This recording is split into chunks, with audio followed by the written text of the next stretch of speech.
Ayun guys, pupunta tayo sa 4th floor. Kuha tayo ng meat handlers. Dito na tayo sa may elevator.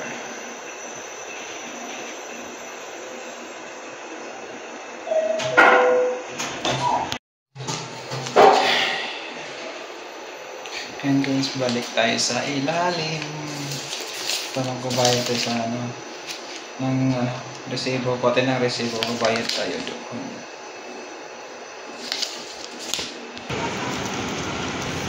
Ayun guys, magbabayad tayo, punta tayo doon sa sila nyo sa assessment. Magbabayad tayo sa ating meat handlers. Pwede ba yan, ha? Dati kasi guys, diretso lang doon yung bayaran. Tulad kasi ngayon, magbabayad ka na dito na sa ilalim. Bayaran natin ito kasi yan. Mahirap na. Buhatin na lang.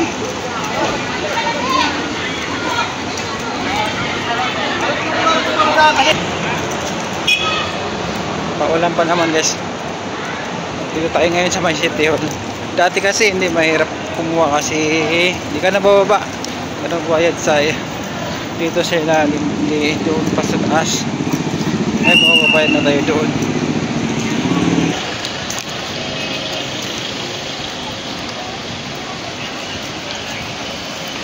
Meron ng tao nito kasi marami rin mga kumukuha. Magbayad muna tayo.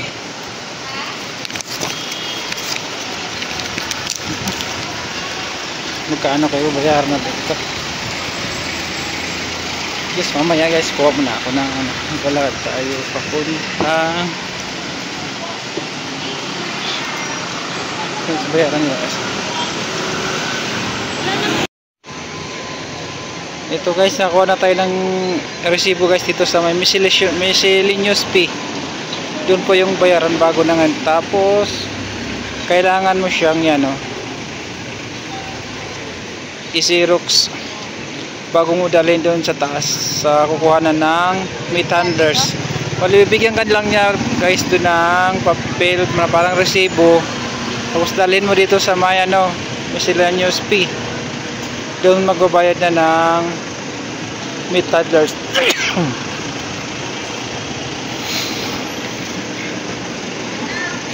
Wala yun dito tulad dati na doon mismo sa taas nagbabayad. Ngayon ito na sa miscellaneous fee. Miscellaneous fee yun ang babayaran dito sa baba. Ay babalik tayo sa taas para magbayad ng para makuha natin yung ating meat handlers. Punta natin sa taas. Ayan guys, balik na tayo doon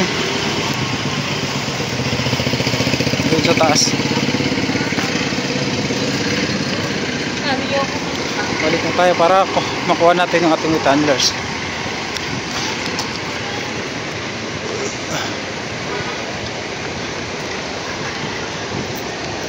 Meron na tayong resibo na xerox na natin. Kaya akyat na ulit tayo sa taas para ibigay yung ating resibo sa kayong xerox. Ito naman ka-teacher, nakakuha na tayo ng meat handlers per meat tayo. Ang bayad nito mga ka-teacher ay 200 pesos. Pag kumuha kayo sa taas ng meat handlers mga dyan, bibigyan nila kayo ng resibo na maliit. Tapos baba kayo, punta kayo sa miscellaneous fee para magbayad doon. Ibigyan kayo ulit nila ng official resibo mismo talaga ng City Hall. Tapos saka mo siya i-ano mo siya, ipa-xerox bago may akyat sa taas. hindi kasi tulad dati mga ka-JR na doon mismo sa taas magbabayad ka, wala silang binibigay na ano na official receipt. Ngayon meron na mga ka-JR doon na mismo sa may miscellaneous fee, doon ka na magbabayad na 200 pesos para sa meat handlers. Ito na, nakuha ko na siya. Dati kasi saglit lang akyat ka lang doon tapos okay na, basta may dala ka lang na 1 by 1 sa magbayad. Ayun, hindi kailangan mo na magbayad doon sa may miscellaneous fee para may makuha kang OR, official receipt. Kasi yung binibigay nila sa taas mga ka-JR ay ano lang, resibo lang, tapos talhin mo na doon sa may ano, miscellaneous fee para doon ka magbayad. Kaya ito na mga ka-JR yung ating bagong meat handlers permit para sa mga butcher o mga nagtatrabaho sa mga restaurant. Kailangan natin itong mga ka-JR kasi pag wala ito hindi tayo makapasok sa mga kailangan to sa mga restaurant, sa mga butcher na nag-ano ng mga karne. Kailangan nila to kasi kung wala ka hindi nila papasukin.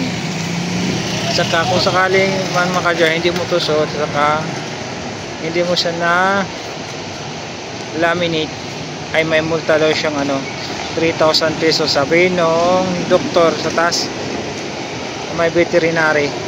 Kaya mga ka-JR dapat pala ito ating isuot pala talaga para hindi tayo magmulta at ating siyang ipa laminate.